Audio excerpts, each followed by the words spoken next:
সমৃদ্ধ জীবনের জন্য চাই সুস্থ পরিবেশ।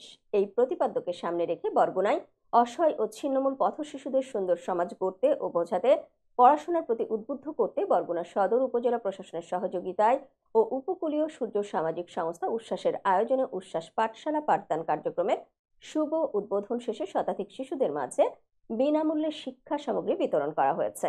প্রতিনিধি আসাদ তালুকদারের তথ্যচিত্রে থাকছে বিস্তারিত।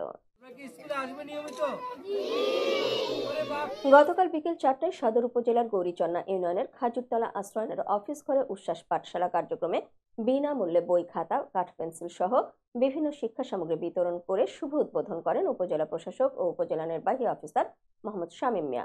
এ সময় আরো উপস্থিত ছিলেন উপকূলীয় সূর্য সামাজিক সংস্থা উচ্ছ্বাসের কার্যনির্বাহী সদস্য মোহাম্মদ রায়হান সহ অন্যান্য সদস্যবৃন্দ, উচ্ছ্বাসের স্বেচ্ছাসেবী সদস্য মোস্তামদ মেহেরুন নেসারিয়া, মোস্তামদ ইভা, মোহাম্মদ জাহিদুল ইসলাম, সেতু দেবী, মোহাম্মদ রাজু, মোহাম্মদ হৃদয় জমাদ্দার, মোস্তামদ জেরিন, তুবা তাহিয়া, মিষ্টি, মোহাম্মদ শান্ত, মোহাম্মদ রেজাউল করিম বাবু, মোহাম্মদ হামিদুর এবং শিশুদের অভিভাবক বৃন্দ সহ প্রমুখ। বরগুনা সদর উপজেলা প্রশাসক ও উপজেলা নির্বাহী অফিসার মোহাম্মদ শামীম মিয়া বলেন, সহযোগিতায় ওরা কিছু শিক্ষা সামগ্রী দিয়ে পড়াশোনা কার্যক্রম শুরু করেছে। তবে এখানকার শিশুরাও আগামীর ভবিষ্যৎ গড়তে পারবে। 500 ঘর খাজুরতলা আশ্রয়নের আশেপাশে স্কুল না থাকায় বাচ্চারা উচ্ছ্বাস পাঠশালায় এসে কিছুটা হলেও পাঠদান করে শিখতে পেরেছে। এজন্য এই উচ্ছ্বাস সংস্থাকে ধন্যবাদ জানাচ্ছি। এই সংস্থার মাধ্যমে এখানে একটি স্কুল করার জন্য ডিসি স্যারকে প্রস্তাব পাঠানো হবে। স্যার এই মহৎ উদ্যোগকে অবশ্যই প্রাধান্য দিবেন।